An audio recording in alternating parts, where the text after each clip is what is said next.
7-year-old Lily Armstrong was feeding her dog Shadow in their remote Alaskan cabin, humming her grandfather's favorite song as snowflakes danced outside the frost-covered windows. Suddenly, 3 disheveled men burst through the door, their prison uniforms partially covered by stolen coats, the tallest one pointing a hunting rifle directly at her chest as Shadow's protective growl filled the room. 1 year after her grandfather's death, Lily was completely alone in the wilderness with only her half-wolf companion for protection, miles from the nearest neighbor or hope of rescue.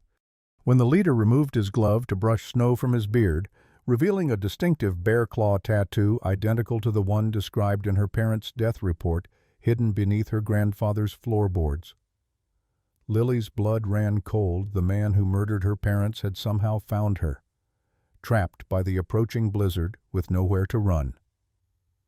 Leave a like and share your thoughts in the comments along with the city you're watching. From now, let's continue with the story. The Alaskan wilderness sprawled in every direction from Lily's cabin, an endless sea of snow-laden pines and rugged mountains that seemed to touch the cold, gray sky. In winter, the landscape transformed into a beautiful but merciless world where temperatures routinely plunged to 40 below and blizzards could isolate areas for weeks. The cabin itself stood as a defiant statement of human resilience: hand-built logs, a stone chimney always trailing smoke, and windows that glowed with warm light against the gathering darkness. At just 7 years old, Lily Armstrong was unusually self-sufficient. Her long auburn hair was often braided neatly down her back, bright green eyes constantly alert and observant beyond her years. Since her grandfather James passed away, she had managed to survive through a combination of his careful preparations and her own determination. She could build a fire, cook basic meals, and knew which berries would nourish and which would poison. The local townsfolk whispered that she had an almost supernatural connection with animals, though it was simply that she watched and listened more carefully than most adults ever bothered to. Shadow wasn't an ordinary dog. Half-wolf with thick gray and white fur, he stood nearly as tall as Lily herself. His amber eyes held an intelligence that sometimes unnerved the few visitors who came to check on Lily. She had found him as a pup caught in a trap, whimpering and terrified. After freeing and nursing him back to health, their bond became unbreakable. Where Shadow came from remained a mystery, but his protective instinct toward Lily was absolute. James Armstrong had been a legend in these parts, former military, then wilderness guide, finally a reclusive grandfather raising his orphaned granddaughter. The circumstances of her parents' deaths remained murky in Lily's mind, just fragmented memories and nightmares of shouting, a gunshot, and her mother's final whispered words. Her grandfather rarely spoke of that night, except to warn her about men who might someday come looking. Now his weathered face lived only in photos and Lily's memories, his final heart attack leaving her truly alone last winter. The approaching storm had been forecast as the worst in a decade, with Sheriff Collins making his monthly check-in just yesterday, promising to return when possible. No one would be coming to help Lily for days, perhaps weeks, leaving her trapped with 3 dangerous men, one of whom triggered something dark and terrifying in her subconscious. James Armstrong's final day began like many others in their remote cabin. Lily remembered it with painful clarity: the scent of pine from the fresh-cut firewood, the coffee brewing on the old stove, her grandfather's cheerful whistling despite the arthritis that increasingly pained his hands. They had celebrated his 68th birthday just a week earlier with a small cake Lily had attempted to bake herself, lopsided but made with love. "Going to check the traps, little flower," he had said, using his favorite nickname for her. "Then we'll go over your reading lessons." He'd wrapped his worn plaid scarf around his neck, the same one Lily now kept folded carefully beside her pillow, and headed out into the crisp morning air. When he didn't return for lunch, Lily wasn't immediately concerned. The winter trails were difficult, and he often lost track of time while tracking animals. By late afternoon, a gnawing worry drove her to put on her snowshoes, against his instruction to never leave the cabin alone. She found him just a quarter-mile away, collapsed in the snow, his face peaceful, but his body already growing cold. Even at 6 years old, Lily understood what death meant in the wilderness. She'd seen it in the frozen birds that sometimes fell from trees, in the rabbit caught by a fox outside their window last spring. But this was different.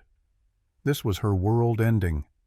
"You're strong, Lily," he had always told her, Armstrong by name, strong in spirit.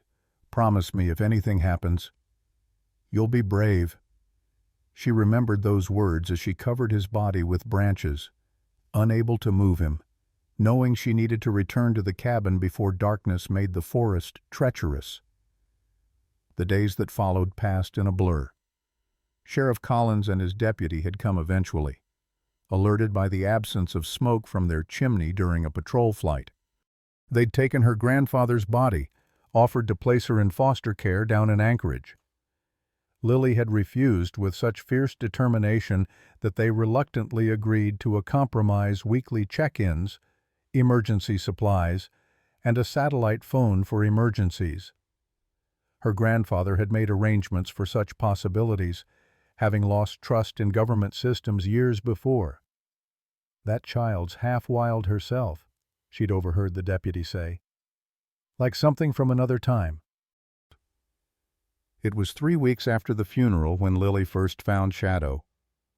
A late winter storm had blown through, and she was checking the perimeter of their property when she heard the whimpering. Following the sound, she discovered a wolf pup, its leg caught cruelly in a trap not set by her grandfather. He had always been careful with placement to avoid unnecessary suffering. The pup's eyes were squeezed shut in pain, but when Lily approached, they opened amber and afraid.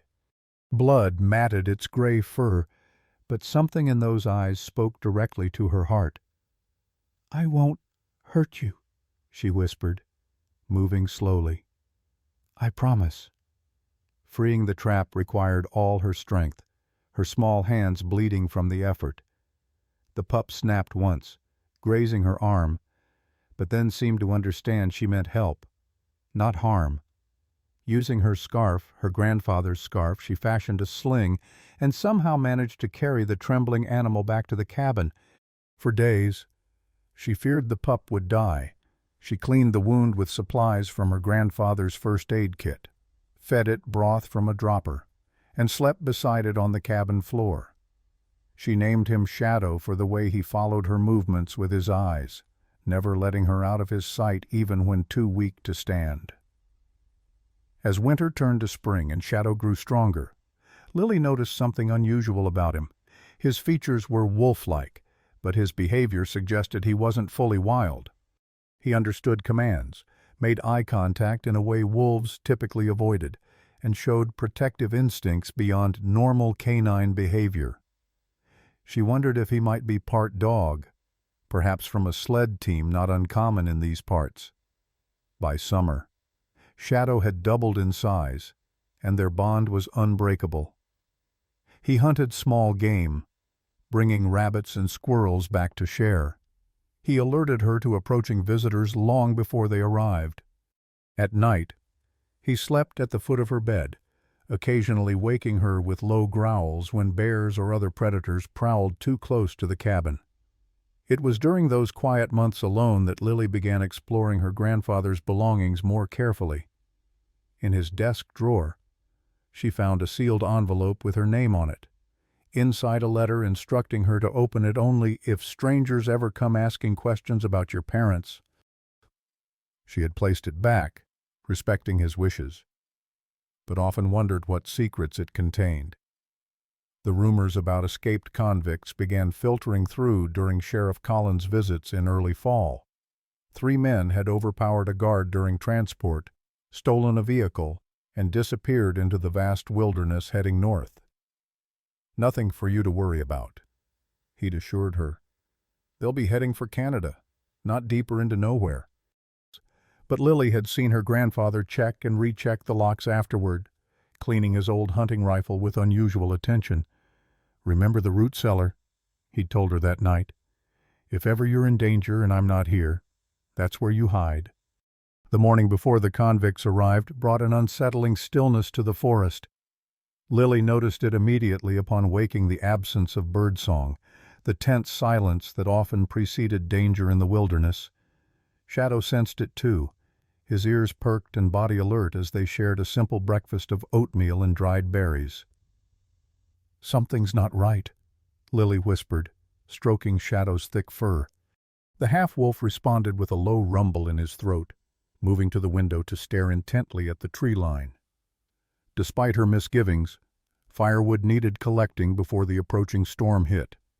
Grandfather's thermometer had dropped 15 degrees overnight, and the heavy clouds on the horizon promised significant snowfall. Bundled in her warmest clothes, Lily ventured out with Shadow at her side, axe in hand for the smaller branches she could manage.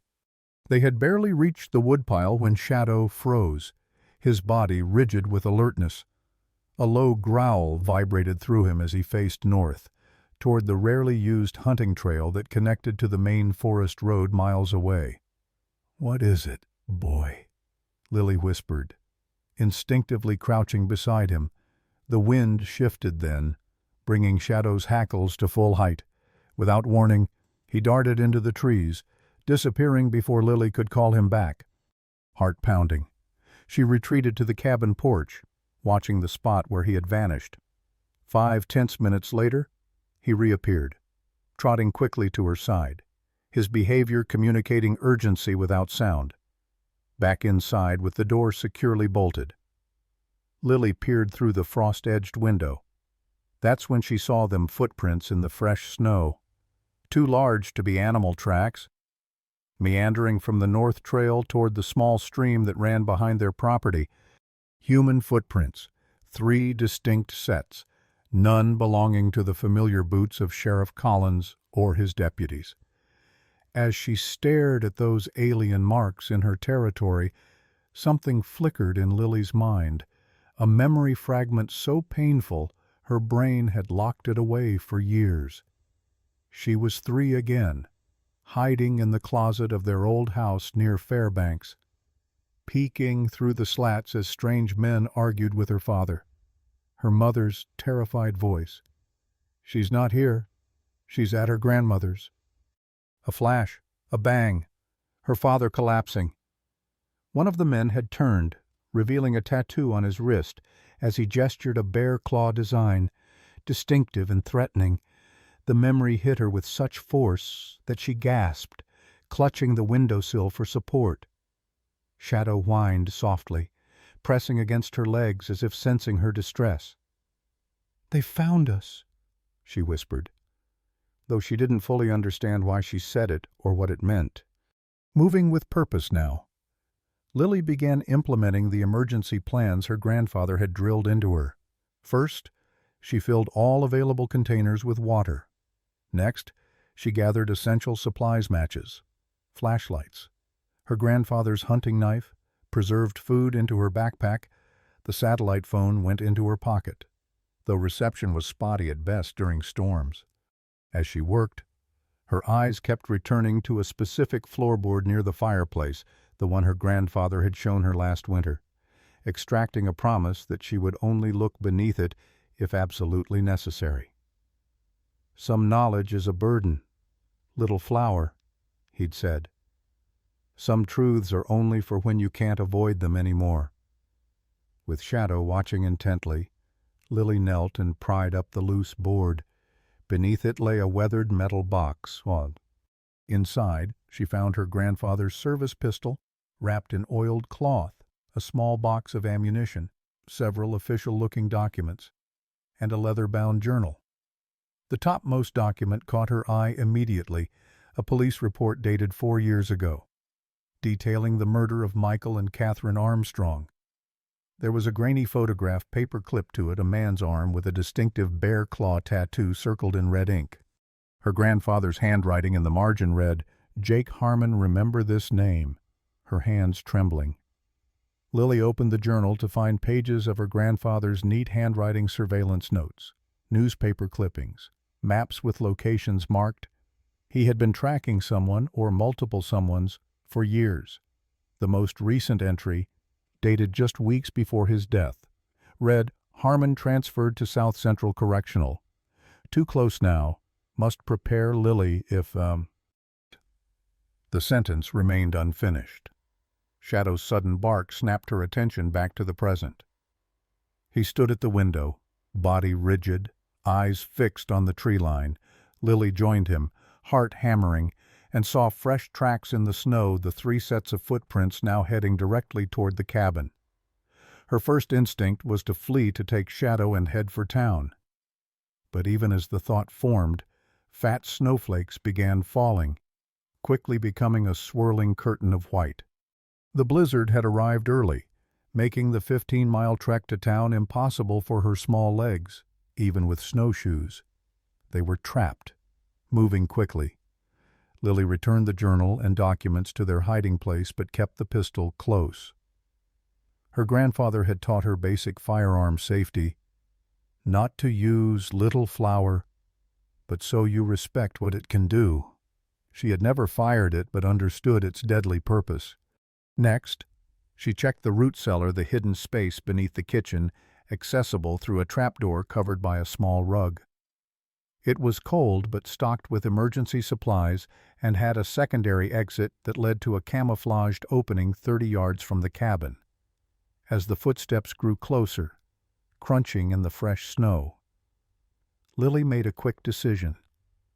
She whispered urgent instructions to Shadow, who watched her with intelligent eyes. When she opened the back door, he slipped out silently, disappearing into the swirling snow, not fleeing, but circling around to approach from another angle. Lily then straightened the cabin, hiding evidence of the pistol and emergency preparations. She placed her grandfather's old checkerboard on the table, setting up the pieces as if in the middle of a solitary game. Then she settled into her grandfather's rocking chair, a small figure dwarfed by its size, clutching her tattered stuffed rabbit, the picture of innocence. When the heavy knock came at the door, she took a deep breath, summoning every lesson in survival her grandfather had taught her. The men outside might have killed her parents, might have been searching for her for years, but they didn't know what they were walking into. They didn't know about Shadow, about the root cellar, about a 7-year-old who had survived alone in the Alaskan wilderness. They didn't know she was an Armstrong. "Who's there?" she called, her voice small but steady. "Grandpa's resting. He doesn't like visitors during storms." "Open up, kid. We need shelter." The voice was rough, commanding, nothing like the friendly calls of Sheriff Collins or the occasional trappers who passed through. Lily hesitated, her heart racing. Shadow was safely hidden outside, and the pistol was tucked beneath the cushion of her chair. But opening the door felt like inviting wolves into a henhouse, the real kind of wolves, not loyal ones like Shadow. Another voice, quieter but just as firm. "The storm's getting worse." "We know someone's in there. We ain't leaving." Making her decision, Lily slid from the chair and approached the door. Her grandfather always said that in the wilderness, refusing aid during a blizzard was tantamount to murder, a code of the North that transcended personal feelings. She unbolted the door with trembling fingers and stepped back quickly as it swung open, bringing with it a gust of snow and bitter cold. 3 men stood on the porch, their breath forming clouds in the freezing air. The tallest one, bearded and hard-eyed, entered first, scanning the cabin with practiced efficiency. Behind him came a stocky, muscular man with a cruel set to his mouth, and lastly, a younger man who couldn't have been more than 25, looking nervous and out of place. "Where's your grandpa, girl?" the tall one asked, brushing snow from his stolen coat. He had a rifle slung over his shoulder and wore heavy gloves despite being indoors. "Sleeping," Lily lied, pointing to the closed bedroom door. "He's sick. The doctor from town said he needs rest."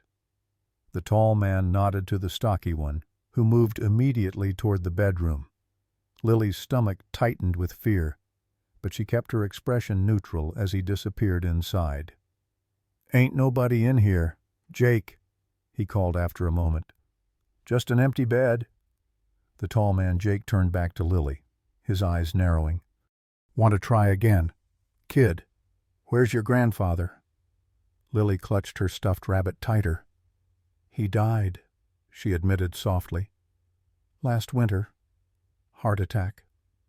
So you're out here all alone? The young one asked, sounding genuinely surprised. Sheriff checks on me, Lily answered quickly. He was here yesterday. Said he'd be back tomorrow. A silent communication passed between the men, disbelief mixed with calculation. The stocky one returned from the bedroom, shaking his head slightly at Jake.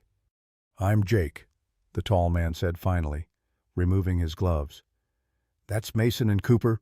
We're forestry workers. Got caught in the storm. The lie was transparent, but Lily just nodded, her eyes drawn to his exposed wrist where the edge of a tattoo was just visible beneath his sleeve. I'm Lily, she replied softly, forcing herself not to stare at the tattoo. There's stew on the stove if you're hungry. Shanetti. Jake seemed taken aback by her hospitality, studying her face with an intensity that made her uncomfortable. Something flickered in his expression. Recognition, perhaps? Or confusion? Your eyes, he said abruptly. They're... He stopped himself, turning away to inspect the cabin instead. Mason had already helped himself to the stew, ladling a generous portion into a bowl. Place is well stocked, he commented, eyeing the pantry shelves lined with preserved food. Lucky for us. Cooper, the youngest, hovered awkwardly by the door, still brushing snow from his clothes. Unlike the others, he seemed genuinely uncomfortable with their intrusion. Thanks for letting us in, he said quietly to Lily. Storm came on faster than we expected. Radio says it'll last 3 days minimum, Jake announced, having located the weather radio on a shelf. We'll be staying put till it passes. Lily nodded, mind racing. 3 days trapped with these men, one of whom might be her parents' killer. She needed to play her role perfectly, a harmless, naive child. No threat to anyone. Where do you sleep, kid? Mason asked, his mouth full of stew. Loft. Lily pointed to the small sleeping area accessible by ladder in the corner of the cabin. Grandpa's room is warmer, though. I'll take that, then, Jake declared, claiming authority without discussion. Mason, you take the couch. Cooper can bunk on the floor. As darkness fell outside, the storm intensified, wind howling around the cabin's sturdy walls. Lily went through the motions of her evening routine under the watchful eyes of the strangers stoking the fire, washing dishes, preparing for bed. All the while, her mind worked frantically, wondering where Shadow was and how she could communicate with him. Her answer came as she stepped onto the porch to bring in more firewood. A low whine, barely audible above the wind, came from beneath the steps. Shadow's amber eyes gleamed in the darkness, watching her intently. Stay hidden, she whispered, but stay close. Back inside, she found Cooper helping himself to water while the others explored the cabin. Jake had discovered her grandfather's bookshelf and was examining the titles with surprising interest. Mason was more direct in his snooping, opening drawers and cabinets without pretense. Your grandpa a military man? Jake asked suddenly, holding a framed photograph of James Armstrong in his army uniform. Lily nodded. Long time ago, before I was born. Jake set the photo down carefully, his expression unreadable. Get some sleep, kid. We've all had a long day. Sleep was impossible, of course. From her loft, Lily could observe the men below while pretending to be asleep herself. Mason and Cooper quickly succumbed to exhaustion, their snores filling the cabin. But Jake remained awake, sitting at the kitchen table with a cup of coffee, staring into the fire as if seeing things beyond the flames. Around midnight, he pulled something from his pocket, a worn photograph that he studied in the firelight before tucking it away again. Then he moved to the window, watching the blizzard rage outside, his posture suggesting a man haunted by his thoughts. Morning brought no relief from the storm. If anything, the wind had intensified, snow piling against the windows until only diffuse light filtered through. Lily rose early, as was her habit, and found Jake already awake, watching her descend from the loft with careful eyes. "You really live out here all alone?" he asked, his voice softer than the previous day. Lily nodded, moving to the stove to start breakfast, a routine that gave her something to focus on besides her fear. "Since Grandpa died, Sheriff wanted to send me to Anchorage, but this is my home." "Tough kid," Jake commented, something like respect in his tone. The others woke to the smell of cooking, Mason immediately demanding food while Cooper offered to help. As they ate oatmeal sweetened with the last of summer's berry preserves, Lily observed the dynamics between the men. Mason deferred to Jake, but clearly resented it. Cooper seemed afraid of both, especially Mason, whose quick temper flared when Cooper accidentally spilled his coffee.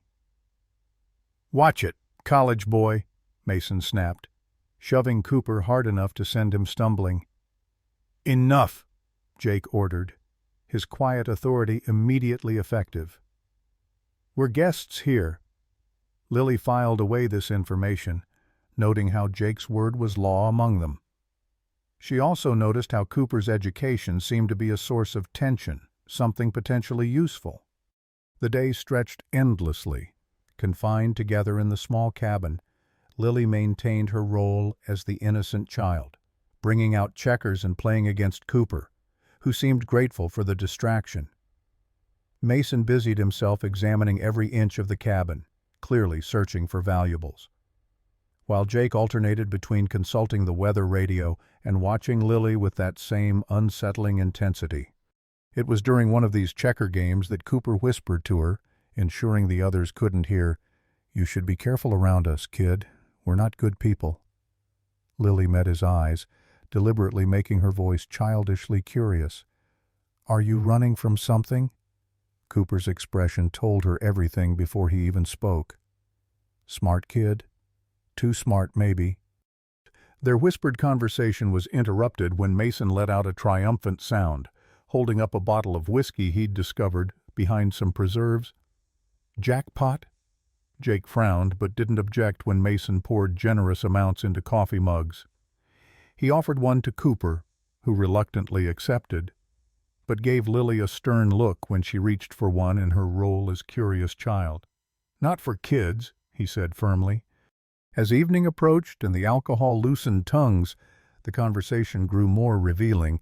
Mason began boasting about their escape, details spilling out despite Jake's warning glances.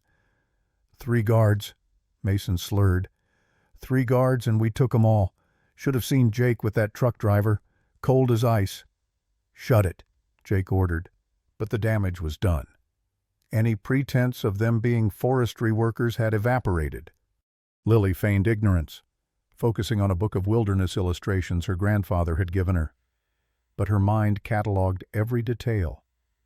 These were dangerous men, desperate men, with nothing to lose, the kind her grandfather had warned might someday come. As night fell again, the routine from the previous evening repeated, Mason and Cooper eventually sleeping while Jake maintained his vigil. This time, however, Lily carefully waited until Jake's head nodded forward in exhaustion before silently climbing down from the loft, moving with the stealth her grandfather had taught her for approaching wildlife. She crept to the kitchen window, the one with the loose latch that wouldn't immediately catch attention if opened. A soft scratch at the glass told her Shadow was outside, waiting. Carefully sliding the window open just enough to whisper through, she called softly to her companion. The answering whine confirmed his presence. "Stay close," she whispered. "I might need you soon." A sudden sound behind her froze Lily in place. Turning slowly, she found Cooper watching her from his makeshift bed on the floor, fully awake and alert. "Who are you talking to?" he asked, his voice thankfully low. "No one," Lily replied quickly. "Just saying goodnight to the stars. Grandpa taught me to do that." Cooper's expression softened, and for a moment he seemed to be wrestling with some internal decision. Finally, he spoke, keeping his voice to a barely audible whisper. "Listen, kid. When the storm breaks, we're leaving. Jake says we're taking supplies, and you're staying here. Mason wants to—" He trailed off, unwilling to say what Mason wanted. "I'm trying to convince them to just tie you up and leave you with food and water nearby. You'd get free eventually." The implication was clear. Mason wanted no witnesses, and Cooper was attempting damage control. Lily felt cold fear spread through her chest, but maintained her innocent facade. "Why are you telling me this?" she whispered back. "Because I never signed up for hurting kids," Cooper replied, genuine distress in his voice. "I made some bad choices, got in with worse people, but there's lines I won't cross." As they spoke, neither noticed Jake's even breathing had changed, his body still but no longer relaxed in sleep. The second full day of captivity brought increasing tension. The storm showed no signs of abating, and Mason's restlessness grew more pronounced, his eyes following Lily with a calculation that made her skin crawl. He had consumed most of the whiskey by now, making him even more unpredictable. "What's through that door?" he demanded around midday, pointing to the small door that led to the root cellar. "Just storage," Lily answered truthfully. "Root vegetables and preserves." Mason yanked the door open without waiting for permission, descending the short ladder into the cool earthen space below. Lily held her breath, praying he wouldn't discover the secondary exit tunnel her grandfather had cleverly disguised as a storage nook. "Nothing but potatoes and jars," he called up, sounding disappointed. "No more booze." Relief washed through Lily, but it was short-lived. As Mason climbed back up, a sudden scratching sound came from the front door shadow, unable to remain hidden and silent any longer in his protective instinct toward Lily. "What the hell is that?" Mason demanded, instantly alert despite his intoxication. "Probably just a marten," Jake suggested. "They sometimes shelter under porches during storms."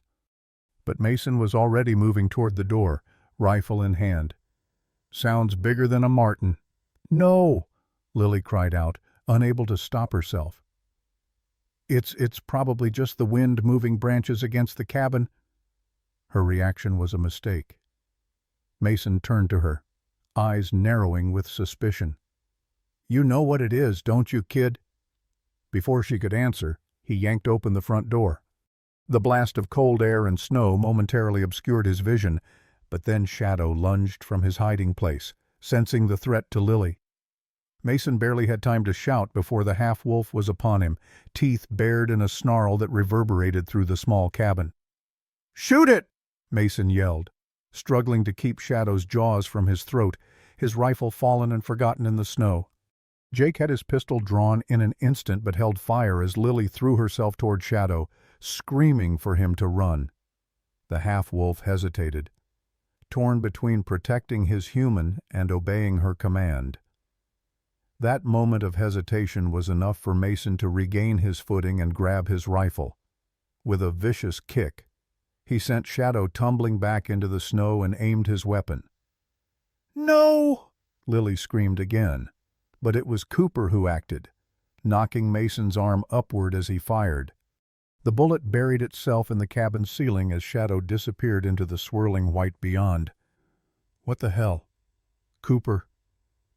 Mason rounded on the younger man, fury contorting his features. "It was just a dog.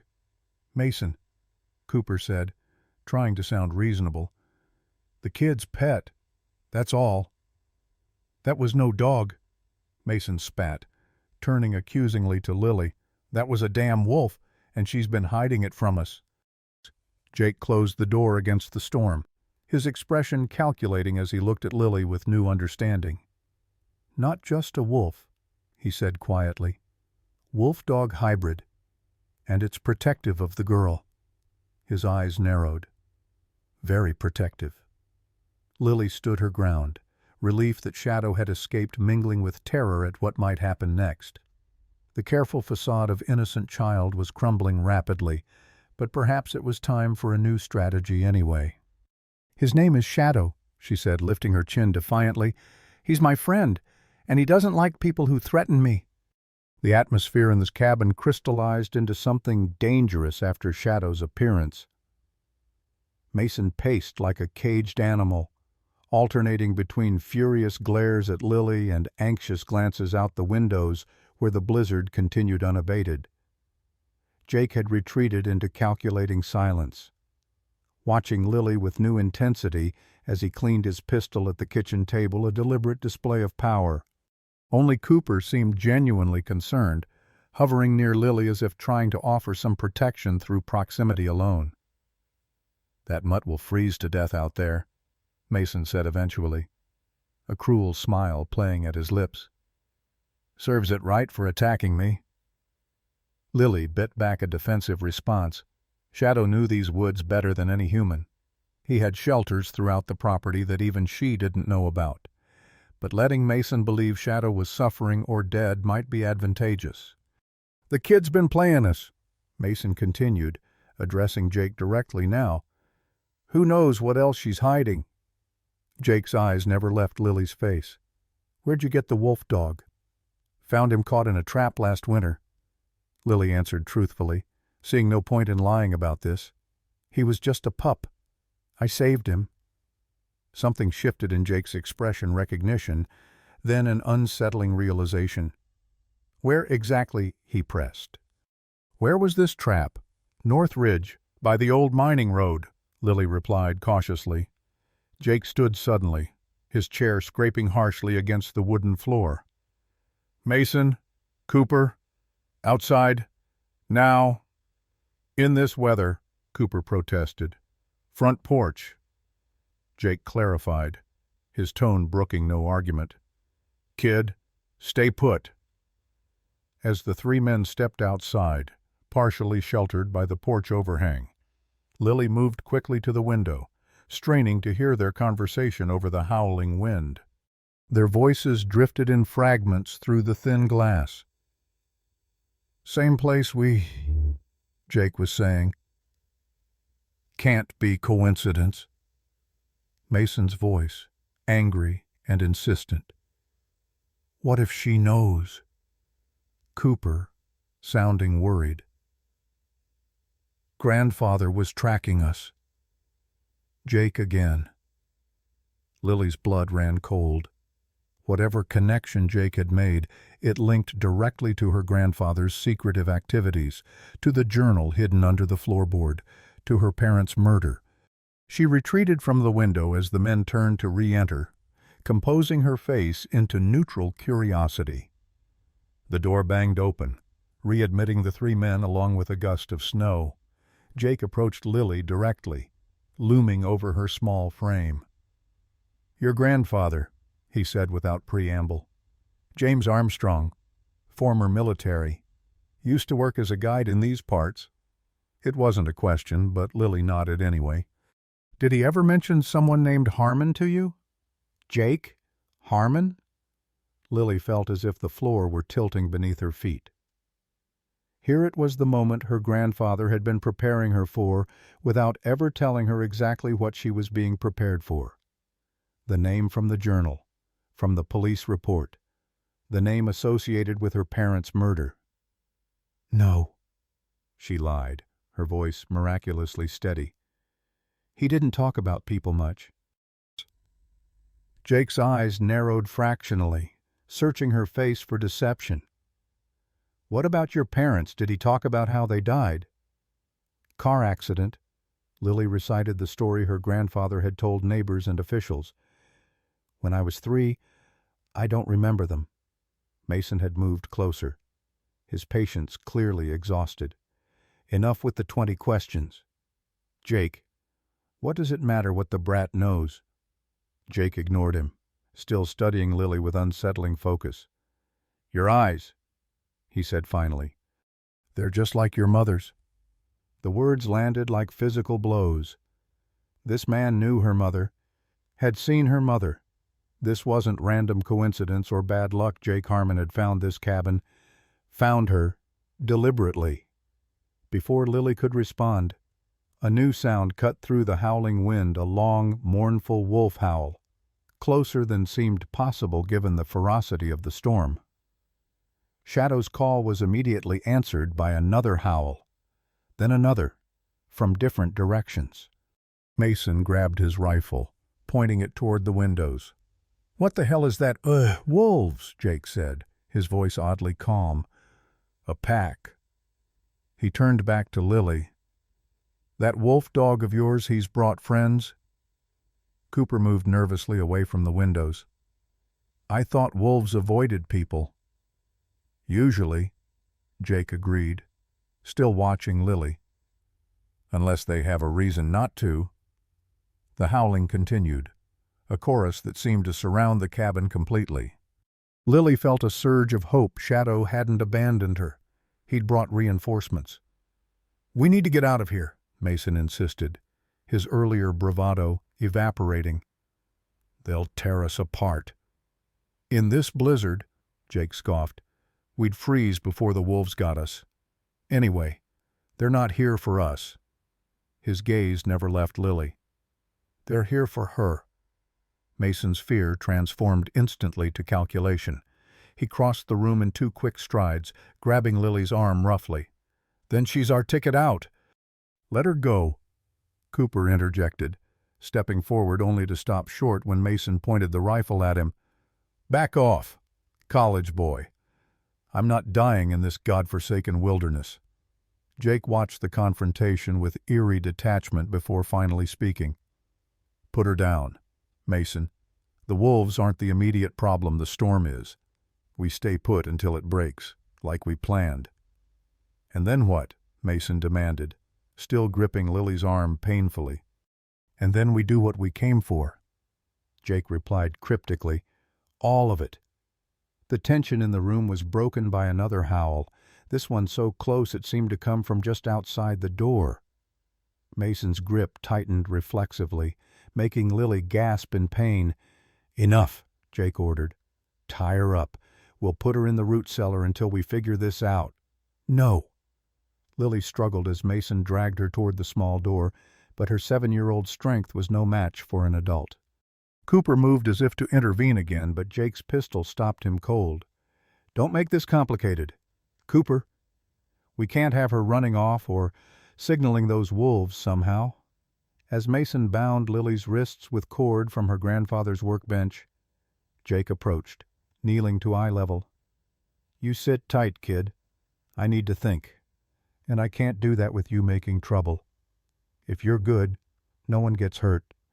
"Puss." The statement was delivered with such calm certainty that Lily almost believed him, until she saw the look that passed between him and Mason, a look that promised nothing good for her future. The root cellar was cold and dark once the door closed behind her. Lily heard the scrape of something heavy being pushed against it, insurance against her escape. Her bound hands made climbing the ladder impossible anyway. And even if she could reach the secondary exit tunnel, Mason had seen the root cellar earlier. They would check the obvious routes. Sitting on the earthen floor, surrounded by shelves of her grandfather's carefully preserved food, Lily tried to control her fear. The howling outside continued intermittently. Shadow keeping sentinel, letting her know he hadn't abandoned her. Time passed with agonizing slowness. Lily tested her bonds repeatedly, but Mason had been thorough. Above, she could hear muffled conversation, occasional arguments, the scrape of chairs. The men were waiting out the storm, but what would happen when it cleared? Jake's words echoed in her mind. "And then we do what we came for." All of it. What had they come for? The answer seemed obvious now.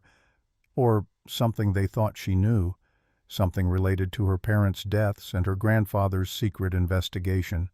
Something worth escaping prison for.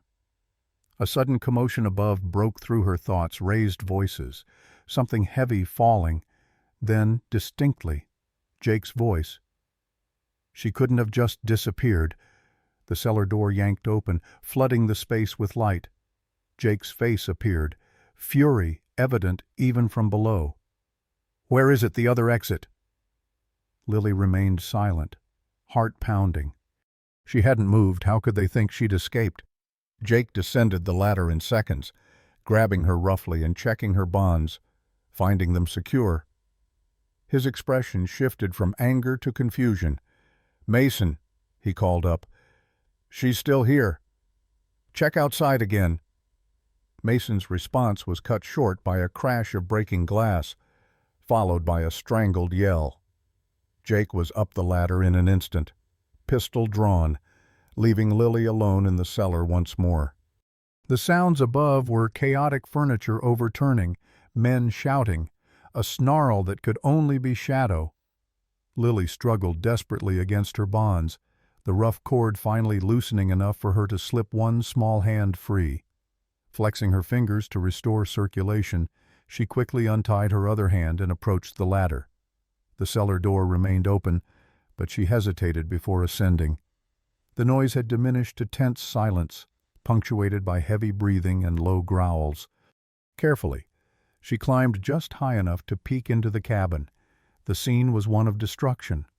The front window was shattered, snow and frigid air pouring in. Mason stood with his back against the wall, rifle aimed at Shadow, who crouched in the center of the room in full attack posture. Blood matted the wolf dog's fur from a wound on his shoulder, but his attention was entirely focused on Mason. Jake was nowhere to be seen, and Cooper lay unconscious near the overturned table. Shadow sensed Lily's presence immediately, his ears twitching in her direction, though his eyes never left Mason. Lily emerged fully from the cellar, understanding flooding her as she took in the full scene. Shadow had crashed through the window, creating enough diversion for Cooper to try to help her, only to be struck down, probably by Jake. "Where is he?" Lily asked, her voice sounding small even to her own ears. Mason's eyes flicked to her momentarily. "Your wolf went for Jake. He ran outside." A cold smile spread across his face. "Bad move in this weather. Probably already half frozen." Shadow growled lower, inching toward Mason, who adjusted his aim. "Call off your mutt, kid, or I put it down right now." "Shadow," Lily said softly. "Wait." The wolf dog froze, muscles still tensed for attack but obeying her command. Lily's mind raced, evaluating options. Mason still had the rifle, but Shadow was between them. Cooper was unconscious but alive. Jake was somewhere outside in the blizzard. "What do you want from me?" Lily asked, playing for time. "Why did you come here?" Mason's laugh held no humor. "Ask your buddy Jake." This was his obsession, finding James Armstrong's granddaughter. He shook his head. "Should have known it was about covering tracks. Jake never could leave loose ends." "Loose ends," Lily repeated, the implication sinking in with sickening clarity. "Your parents, kid, your grandfather. Now you." Mason adjusted his grip on the rifle. "Nothing personal, just business." "You killed my parents," Lily said, the words heavy with realization. "Technically, Jake did. I was just there for the payday." Mason shrugged. "Your father had something Jake wanted, something valuable. We just needed to know where he'd hidden it." "What was it?" Lily asked, genuinely confused. Her family had never been wealthy. Mason barked a laugh. "You really don't know all this, and you don't even know what they died for." He shook his head in disbelief. "Evidence, kid. Your father had evidence that would have put Jake away for life." The pieces were beginning to fit together, her grandfather's journal, his years of tracking, the warning to be careful of men who might come asking questions. "So now you'll kill me too?" Lily asked, her voice steadier than she felt. "That's the plan," Mason confirmed with chilling casualness. "Nothing personal. Like I said, it's very personal to me," Lily replied, a lifetime of her grandfather's teachings crystallizing into one moment of perfect clarity. She gave a nearly imperceptible nod to Shadow. "Now!" The wolf dog launched forward with explosive force just as Lily dropped to the floor. Mason's rifle discharged, the bullet splintering wood somewhere above her head as Shadow collided with him. Man and animal crashed backward into the wall, the rifle clattering across the floor as Mason screamed. Lily scrambled toward Cooper, shaking him desperately. "Wake up! Please wake up!" The young man's eyes fluttered, focusing slowly. "Lily? What?" A second gunshot cracked through the air. Lily turned in horror to see Shadow stumble backward, a bloom of red spreading across his gray fur. Jake stood in the doorway, snow crusting his coat, pistol extended and now turning toward Lily. "No more games," he said, his voice deadly quiet. "Where's the evidence?" Shadow collapsed to the cabin floor, his breath coming in labored pants, eyes still fixed on Lily with unwavering loyalty despite his wounds. Blood pooled beneath him, spreading across the worn wooden planks her grandfather had laid with his own hands. The sight of it ignited something primal in Lily's chest, a grief so profound it transcended her 7 years and connected her to every human who had ever lost something precious. "Shadow," she whispered, moving toward him instinctively only to freeze when Jake's pistol tracked her movement. "Don't," Jake commanded. "The mutt's done for. Answer my question. Where's the evidence your father had?" Lily knelt beside her wounded companion, defying Jake's order despite the gun pointed at her. Shadow's amber eyes locked with hers, communicating what words could not, a steadfast devotion that had begun the moment she freed him from the trap. "I don't know what you're talking about," Lily said truthfully, placing a small hand on Shadow's trembling flank. "My grandfather never told me anything about evidence." Behind Jake, Mason struggled to his feet, blood streaming from deep gashes on his arm where Shadow had torn through his sleeve, his face contorted with rage and pain. "Kill the brat! Jake! She's lying!" Jake's expression remained unnervingly calm. "No, she's not. James wouldn't have told a child." His gaze swept the cabin methodically, but he would have kept it close, somewhere safe. Cooper had managed to pull himself to a sitting position, one hand pressed against his bleeding temple where Jake had struck him. "This is insane," he muttered. "She's just a kid. We should just leave." "Shut up," Jake snapped, never taking his eyes off Lily. "You signed up for this the moment you helped us escape." "I signed up for freedom, not murdering children," Cooper retorted, a new resolve hardening his voice. Jake ignored him, addressing Lily directly. "Your grandfather kept a journal. Where is it?" The question sent a jolt of alarm through Lily. How could he know about the journal? She kept her expression neutral, but something must have shown in her eyes because Jake's mouth curved into a knowing smile. "So he did keep records," he said softly. "Smart man, your grandfather. Military trained, never leaves anything to chance." He gestured around the cabin with his free hand. "This place is full of hiding spots. We have time to find it." Behind him, the blizzard howled through the broken window, snow accumulating on the cabin floor. Despite the freezing draft, Lily felt feverishly hot with fear and rage. Shadow's breathing was growing more labored, each exhalation creating a small cloud in the increasingly cold room. "Why did you kill them?" Lily asked, surprised by the steadiness of her own voice. "What did my father have on you?" A flicker of something surprise, perhaps respect, crossed Jake's face. "Your father was an accountant for people who couldn't use regular banks. He saw things he shouldn't have. Started keeping records, names, dates, amounts. Blackmail." Mason interjected, wrapping his wounded arm with a kitchen towel. "Your precious daddy was blackmailing Jake." "He wasn't blackmailing anyone," Jake corrected, his tone almost conversational despite the circumstances. "He was building a case for the feds. I just found out before he could deliver it." He shrugged. "Simple business decision." "You shot them," Lily said. Memories she had suppressed for years suddenly vivid and inescapable. "I was there. I saw you." Jake's expression changed subtly, reassessing her. "You were supposed to be at your grandmother's. Mom lied to protect me." Lily stroked Shadow's fur, drawing courage from his presence even as his life ebbed away. "I was hiding in the closet. I saw everything." Jake absorbed this information with disturbing composure. "Then you know there's only one way this ends. But I still need that evidence."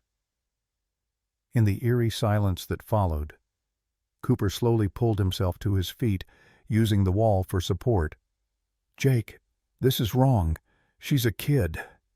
"She's a witness," Jake replied without looking at him. "Just like her parents were, just like her grandfather became." Understanding dawned on Lily with crushing clarity.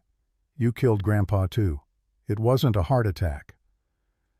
Jake's silence was confirmation enough. Mason laughed, a harsh sound devoid of humor. Old man never saw it coming. Remote cabin, no witnesses, middle of winter, perfect natural causes. The betrayal of this truth that even her grandfather's death had been orchestrated by these men broke something loose inside Lily. Tears she had been fighting streamed down her face, not of fear, but of pure rage. "I hate you," she whispered, the words carrying more weight than any scream could have. Jake seemed unmoved. "Hate doesn't matter much when you're dead, kid. Now, last chance, where's the journal?"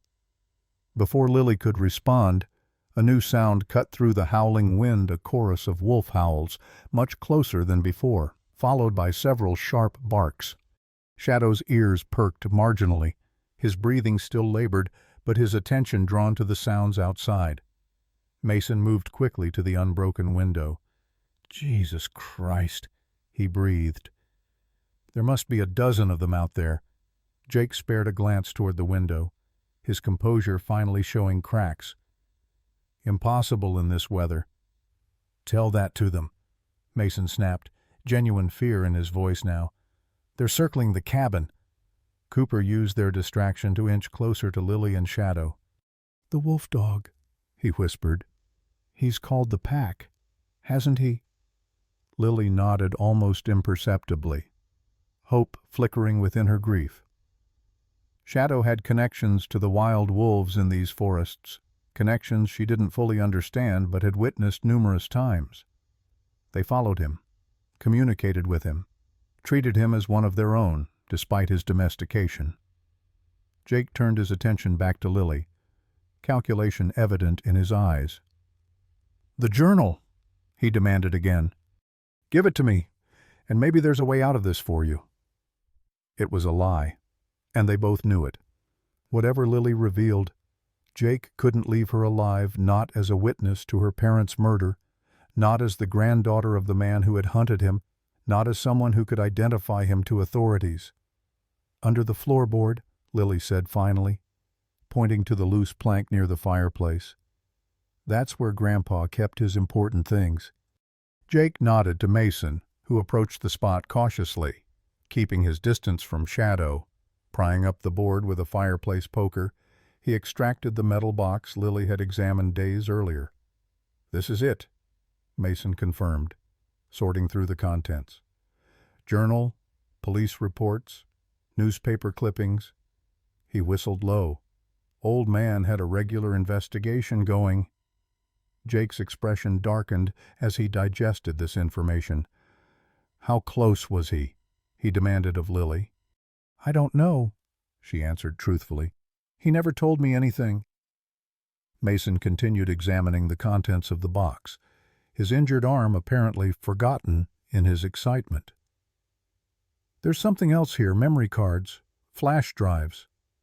He held up a small plastic bag containing several electronic storage devices. "This must be the original evidence." Jake's focus shifted entirely to the items Mason had discovered, the pistol lowering slightly as he extended his free hand. "Give them to me." As the men's attention centered on the evidence, Cooper moved with surprising speed, lunging toward Jake. The two men collided, the pistol discharging harmlessly into the ceiling as they crashed to the floor. "Run, Lily!" Cooper shouted, struggling to maintain his hold on Jake's gun hand. Mason dropped the box and moved to assist Jake, but Shadow, summoning what seemed like impossible strength, lurched to his feet and intercepted him with a vicious snarl. Despite his injuries, the wolf dog planted himself between Mason and Lily, teeth bared in defiance of his failing body.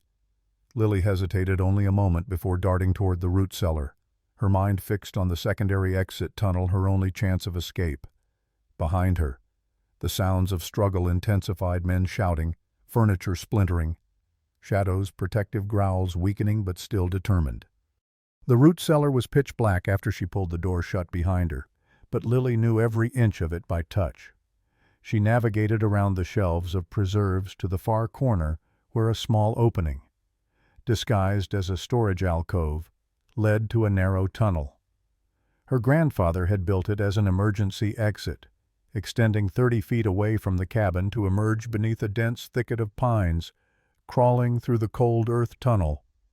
Lily's mind raced with conflicting impulses. Every instinct told her to run, to flee into the forest where she knew hiding places the men would never find. But Shadow was dying on the cabin floor. Cooper, the only one who had shown her kindness, was fighting for her life against two killers. Running meant abandoning them both. The tunnel ended with a small wooden hatch, covered from above with branches and undergrowth. Lily pushed it open, wincing as snow cascaded onto her face. The blizzard had diminished somewhat, but visibility remained poor, the world a swirling gray beyond the immediate vicinity of the cabin, and then she saw them, dark shapes moving through the snow, circling the cabin with calculated purpose. Wolves, at least 8 of them, perhaps more, hidden by the snowfall and gathering twilight. They moved as a coordinated unit, exactly as Shadow had taught her the pack was strongest together. A gunshot from inside the cabin made her flinch, followed by a man's cry of pain. Lily crouched in the shelter of the tunnel exit, torn between flight and return. Shadow had given everything to protect her. Her grandfather had spent years tracking her parents' killer. Could she do any less? With trembling fingers, Lily withdrew the satellite phone from her pocket, the one she'd managed to grab before Mason had dragged her to the cellar. The battery indicator showed minimal charge, and in this weather, reception would be virtually non-existent. One call, at most, and no guarantee it would connect. She dialed Sheriff Collins' direct number, praying he would answer. As the phone struggled to find signal, Lily made her decision. She would not abandon Shadow. She would not run from her parents' killer. She was an Armstrong, and Armstrongs faced their challenges head-on. The wilderness had taught her that survival sometimes meant fighting rather than fleeing, and she would fight for Shadow, for her grandfather's justice, for her own future. As the phone continued searching for signal, Lily turned back toward the cabin, snow crunching beneath her small boots as she moved to rejoin the wolf pack gathering outside her home. The satellite phone emitted 3 faint beeps, the signal found, then lost, then found again before Sheriff Collins' gruff voice broke through the static. "Collins here. Who's calling?" "Sheriff, it's Lily Armstrong," she whispered, crouching lower in the snow as another gunshot echoed from the cabin. "The escaped prisoners are at my cabin. They killed my parents. They killed Grandpa, too. They shot Shadow." The connection crackled. The sheriff's response fragmented. "Lily, can't hear." "Storm interference." 3 men. Lily spoke louder, desperation overriding caution. Jake Harmon and 2 others. They're killers. Location. Confirm. The signal was failing. the battery nearly depleted. "My cabin. Please hurry," Lily managed before the phone died completely, leaving her alone in the swirling snow with only the distant shapes of wolves for company. She had no way of knowing if the message had gotten through, no guarantee help would come. The realization settled heavily on her small shoulders as she assessed her options. The smart choice was to hide in the forest until the storm passed completely. She knew these woods intimately. Had emergency caches of supplies her grandfather had taught her to maintain. She could survive, but Shadow couldn't. And neither could Cooper if Jake and Mason overcame him. The wolves were moving closer to the cabin now, drawn by the scent of blood and the sounds of struggle. Their movements were deliberate, coordinated, as if following some unspoken strategy. In the fading daylight, Lily could make out the alpha female, a large wolf with distinctive gray markings around her muzzle. She had seen this wolf before, always at a distance, watching whenever Shadow and Lily ventured deep into the forest. A plan formed in Lily's mind, dangerous, perhaps foolish, but the only option that might save Shadow. Moving carefully through the snow, she circled behind the cabin toward the broken window. The wolves tracked her movement but made no threatening gestures, seemingly accepting her presence among them. As she neared the cabin, the sounds from inside became clearer. Cooper and Jake still struggling, Mason cursing as he apparently tried to hold Shadow at bay. Through the shattered window, Lily caught glimpses of movement. Cooper pinned beneath Jake, the pistol between them, Mason wielding a fireplace poker against Shadow, who despite his grievous wounds continued to defend the room with weakening snarls. The satellite phone might have failed, but Lily had one more option: the emergency flare gun stored in the shed behind the cabin. Her grandfather had shown her how to use it during one of their many survival lessons. Only in dire circumstances, little flower, the light can be seen for miles. If ever circumstances were dire, it was now. Moving silently past the window, Lily approached the small shed, grateful that the swirling snow covered her footprints almost immediately. The padlock was frozen, but she knew the trick: a sharp blow to the side while pulling downward. The lock sprang open on her third attempt. Inside, she found what she needed almost immediately: the bright orange case containing the flare gun. Her fingers, numbed by cold, fumbled with the latches before finally revealing the pistol-like device and two red flares. A crash from the cabin spurred her to action. Loading the flare with trembling hands, she stepped back into the snow and aimed straight upward, pulling the trigger with both thumbs as her grandfather had taught her. The recoil nearly knocked her down, but the flare shot true, arcing high above the trees before bursting into brilliant crimson light that illuminated the entire clearing in an eerie red glow. The effect was immediate. Activity in the cabin ceased momentarily, then erupted into shouting. "What the hell was that?" Mason's voice carried clearly through the broken window. "Flare gun," Jake responded tersely. "Someone's out there." "The kid," Mason realized. "She got out somehow." Lily was already moving, circling back toward the tunnel entrance, when she heard Jake's next words clearly through the momentary lull in the wind. "Get the evidence, Mason. We're leaving. Now." Finish the college boy and the dog. "But the storm," Mason protested. "That flare changes everything." Jake cut him off. "If anyone's in range, they'll come investigating. We need to be gone." Lily froze, understanding the implications. They would leave, taking the evidence of her parents' murder with them. Shadow would be killed, Cooper too, and she would be hunted through the forest until they found her, unless she changed the equation. The alpha female wolf had moved closer during this exchange, her intelligent eyes fixed on Lily with an intensity that should have been frightening. Instead, Lily felt a strange connection, an understanding that transcended words. Shadow had been part of this wolf's world, perhaps even part of her pack. Now he was dying, and this magnificent creature seemed to sense it. "Help him," Lily whispered, knowing it was irrational to believe the wolf could understand. "Please." As if in response, the alpha wolf lifted her muzzle and released a haunting howl that was immediately answered by the rest of the pack. Without warning, they converged on the cabin from all directions, silent and purposeful until they reached the porch and broken window. Then, chaos erupted. Wolves leapt through the window and scratched at the door, their combined weight splintering the wood. Mason's scream cut through the night as the first wolves breached the cabin defenses. Lily ran back to the window, desperation overriding fear. Through the shattered glass, she witnessed a scene of primal ferocity, wolves pouring into the confined space. Mason swinging wildly with the poker as they surrounded him.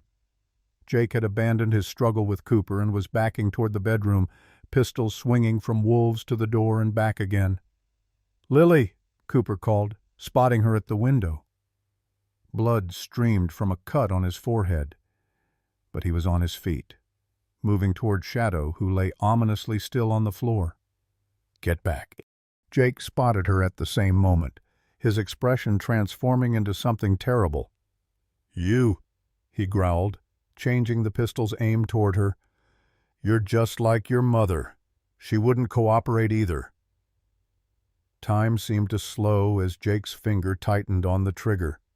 Lily saw Cooper diving toward him, saw the wolves turning toward this new threat, saw Shadow's eyes open one last time, focusing on her face through the window. Then a deafening crack split the air as Jake fired. Lily flinched, expecting pain, but it was Jake who staggered backward, confusion spreading across his features. He looked down at his chest where a bloom of red was spreading, then up toward the cabin door that had been flung open. Sheriff Collins stood in the doorway, service weapon still extended. Deputy Sarah Reynolds beside him, aiming her own weapon at Mason, who was now cowering against the far wall, surrounded by wolves who had inexplicably stopped their attack when the officers entered. "Lily Armstrong," Sheriff Collins called, eyes darting between the wolves and the armed men, clearly struggling to make sense of the scene. "Are you hurt?" "Shadow," was all Lily could respond, scrambling through the window despite the officer's protest. She rushed to her companion's side, falling to her knees beside him. His breathing was shallow, his magnificent fur matted with blood, but his amber eyes fixed on her face with unwavering devotion. "I'm here," she whispered, cradling his massive head in her small lap. "I didn't leave you. I promised I wouldn't leave you." Around her, the situation was being contained with surreal efficiency. Deputy Reynolds had Mason in handcuffs, while Sheriff Collins approached Jake, who had collapsed against the wall, the bullet having struck him in the shoulder rather than center mass. "Jake Harmon," Collins said, his voice reflecting recognition. "You're a long way from your usual territory." And Jake's laugh turned into a pained cough. "Had unfinished business," he managed, his eyes finding Lily. "Old debts. Save it for the interrogation room," Collins responded, securing Jake's hands despite his injury. The strangest element of the scene was the wolves' behavior.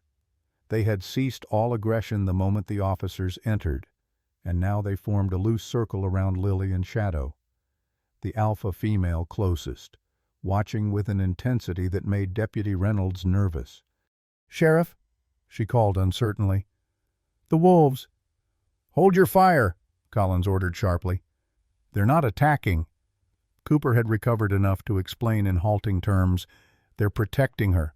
And him." He nodded toward Shadow. "They came when he was shot." The alpha female moved closer to Shadow, sniffing his wounds before making a soft whining sound that seemed to communicate more than human words could. The other wolves responded, shifting position slightly but maintaining their protective circle.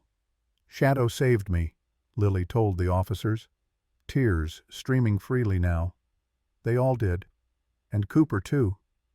She looked up at the young man who had chosen to help her despite his own criminal past. He fought Jake to give me time to escape." Sheriff Collins nodded grimly, processing this information while maintaining his professional demeanor. "We got your call, Lily. Couldn't understand most of it, but we triangulated the signal. Then we saw the flare." He glanced at the wolves again, bewilderment evident beneath his composed exterior. "Though I'll admit, this isn't what I expected to find." Mason, now secured, couldn't contain his disbelief. "You're just going to ignore the fact that there's a pack of wild wolves inside this cabin not attacking anyone?" "I've been in Alaska 30 years," Collins replied evenly. "Seen stranger things than wolves knowing who their friends are." Jake's voice cut through the moment, weak but filled with malice. "She knows. Collins. She saw everything.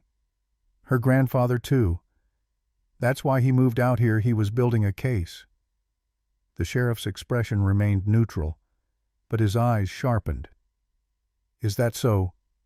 "The evidence is there," Jake continued, nodding toward the metal box on the floor, its contents scattered during the struggle. "Everything Michael Armstrong collected before I silenced him. Everything his father-in-law added afterward. Names, dates, accounts." His laugh was hollow. "All for nothing." "Not for nothing," Lily said quietly, still cradling Shadow's head. "For justice." As if responding to her words, Shadow stirred slightly, his breathing becoming more labored.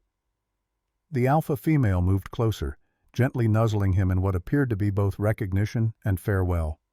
Lily felt a fresh wave of grief threatening to overwhelm her. "He needs a vet," she pleaded, looking up at Sheriff Collins. "Please, he's dying." The sheriff exchanged glances with his deputy, an unspoken communication passing between them. "Anchorage is a 3-hour drive in good conditions," he said gently. "In this weather, the clinic in McKinley has an emergency vet on call," Deputy Reynolds interjected. "If we leave now, with the snow chains and emergency lights—" The alpha female rose suddenly, moving toward the door with deliberate steps. She paused there, looking back at the humans expectantly. "I think," Cooper said slowly, "she's telling us to hurry." The McKinley Veterinary Clinic was never designed to accommodate a half-dozen wild wolves pacing outside its doors, their breath forming misty clouds in the frigid night air. Dr. Peterson, the on-call veterinarian, had witnessed many unusual sights during his 20 years of practice in Alaska, but the scene that unfolded when Sheriff Collins' SUV pulled into the parking lot tested even his considerable experience. "They followed us the entire way," Deputy Reynolds explained as she helped carry Shadow's limp form through the clinic doors. "Keeping pace with the vehicle somehow, even through the storm." Dr. Peterson didn't waste time questioning this improbable scenario. Shadow's condition demanded immediate attention: 2 gunshot wounds, significant blood loss, and rapidly dropping body temperature. He directed them to the surgical area, already pulling on gloves and calling for his assistant. "Wait outside, Lily," Sheriff Collins said gently, placing a hand on her shoulder as Dr. Peterson began cutting away Shadow's matted fur to access the wounds. "I won't leave him," Lily insisted, her small face set with determination despite the exhaustion evident in every line of her body. She had maintained constant contact with Shadow throughout the harrowing journey from the cabin, whispering encouragement and stroking his fur even as her own fingers grew numb with cold. "Doctor—" Peterson glanced up, assessing the situation quickly. "She can stay," he decided. "Just stay back by the wall, young lady. Talk to him if you want. He might respond to your voice." For the next 2 hours, Lily remained a silent sentinel as Dr. Peterson worked to save her companion. Sheriff Collins alternated between checking on her and making phone calls regarding the prisoners now secured in McKinley's small jail. Cooper, whose injuries had been treated by a paramedic, sat in the waiting room providing his statement to Deputy Reynolds, occasionally glancing toward the surgical area with genuine concern.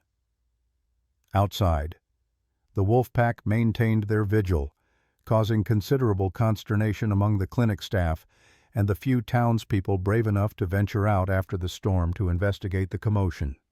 "The alpha female hasn't moved from the door since we arrived," Deputy Reynolds reported during one of her updates to the sheriff. "It's like she's waiting for news."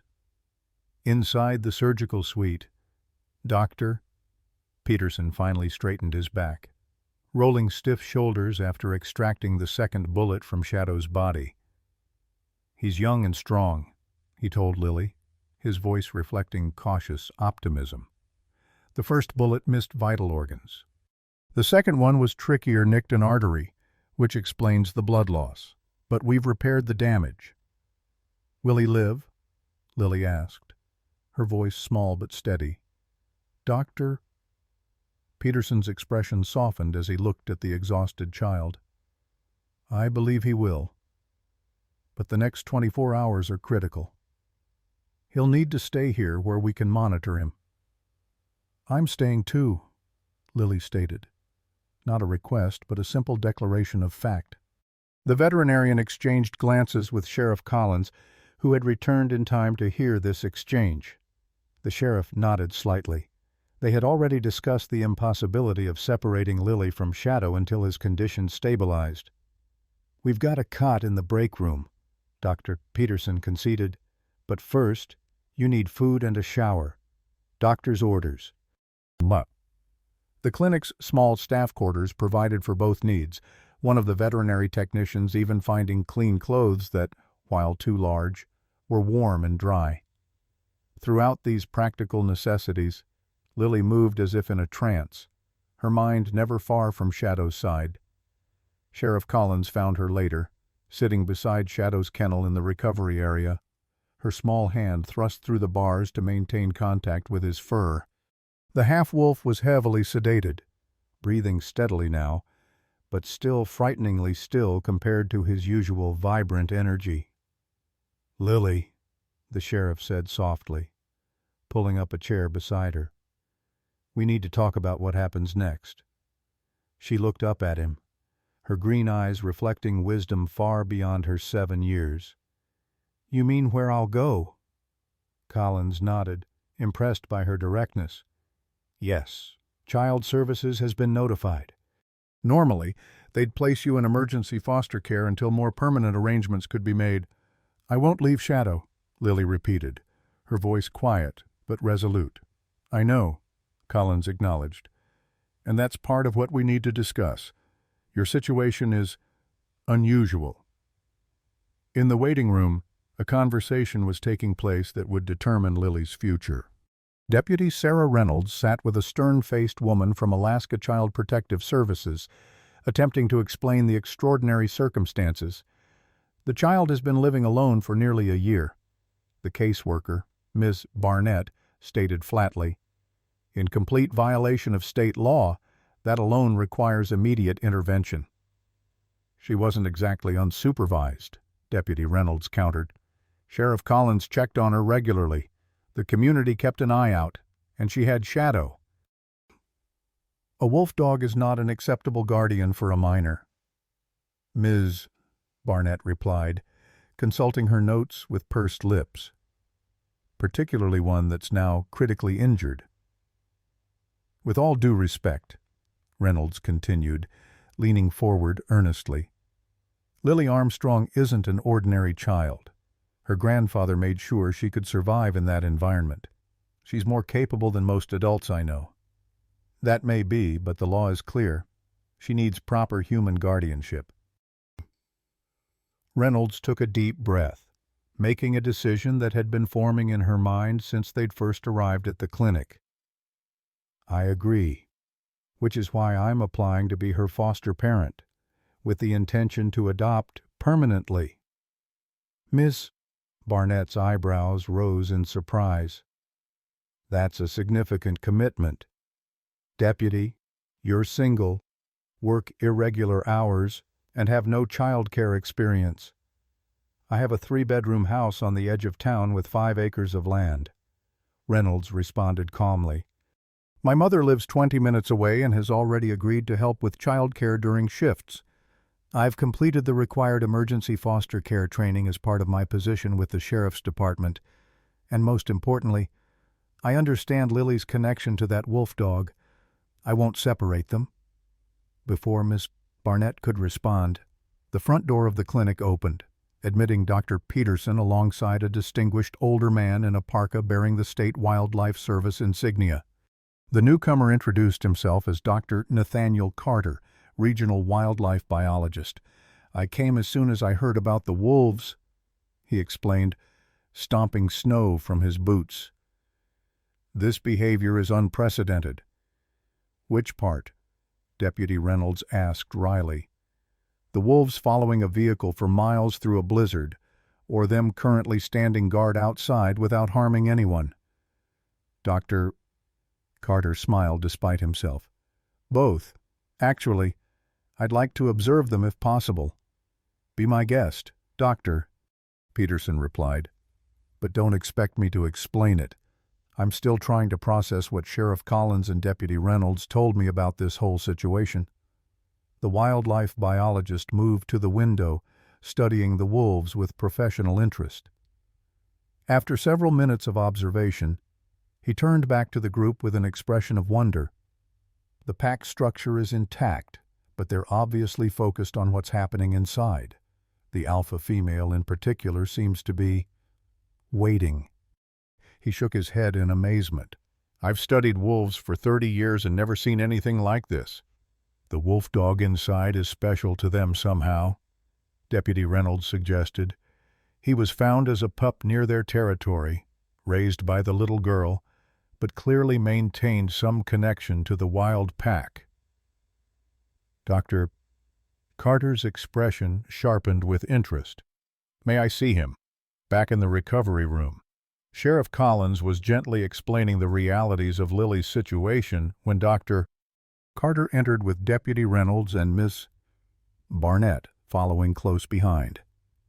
"Lily," Collins said, "this is Dr. Carter from the Wildlife Service.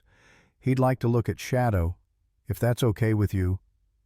Lily nodded permission, her protective posture making it clear she wouldn't be leaving Shadow's side regardless. Dr. Carter approached carefully, kneeling to examine the sedated animal through the kennel bars. "Remarkable specimen," he murmured. "Definitely wolf-dog hybrid, but the wolf genetics are dominant." He glanced at Lily. "May I ask where you found him?" "In a trap near the North Ridge," Lily answered. "His leg was hurt bad. I freed him and took care of him until he got better." Dr. Carter nodded thoughtfully. "Near the old mining road. There's a pack that's been established in that area for about 5 years. Very unusual pack. Actually, they've never caused problems with humans despite their territory bordering several remote properties." He studied Shadow's distinctive markings. "I believe this may be offspring of the alpha pair." The revelation hung in the air as Dr. Carter continued his examination. Finally, he stood, addressing the adults while including Lily in his gaze. "The wolves outside have formed a unique bond with this animal, and apparently, by extension, with this child. It's unprecedented in my experience, but not entirely surprising given the circumstances. Wolf pups imprint strongly. If she rescued him at a young age, nursed him back to health."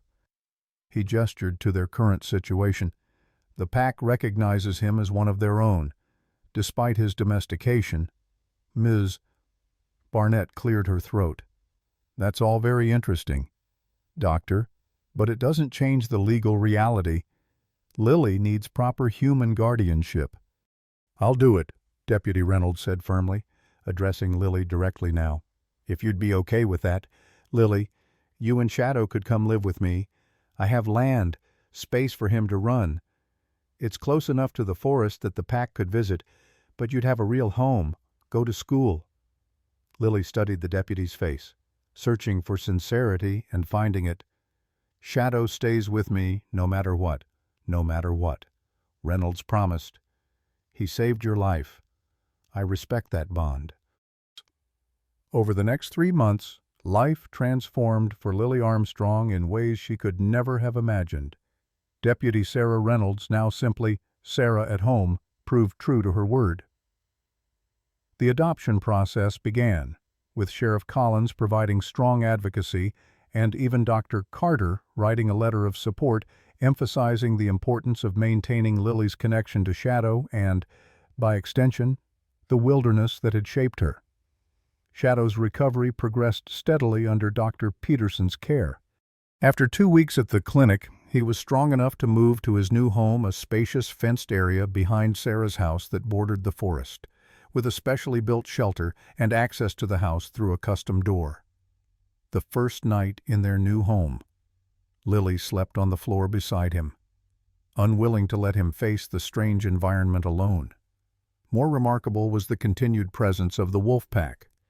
They maintained a respectful distance from the house but were regular visitors to the property's edge, particularly the alpha female, who would sometimes sit for hours just watching Shadow and Lily together. Dr. Carter made regular visits to observe this unusual relationship, documenting what he called a unique case study in cross-species bonding. The evidence discovered in James Armstrong's metal box proved to be exactly what Jake had feared: comprehensive documentation of a money laundering operation stretching back 15 years, with Jake Harmon as a key enforcer. Combined with Cooper's testimony in exchange for a reduced sentence, it was enough to ensure Jake would spend the remainder of his life in prison. Mason received a similarly lengthy sentence for his role in multiple murders and the escape. As spring arrived, bringing new growth to the Alaskan wilderness, Lily stood on the back porch of Sarah's house, her house now too, watching Shadow run along the fence line. His wounds had healed completely, leaving only faint scars beneath his thick fur. At the forest's edge, 3 wolves appeared, led by the alpha female.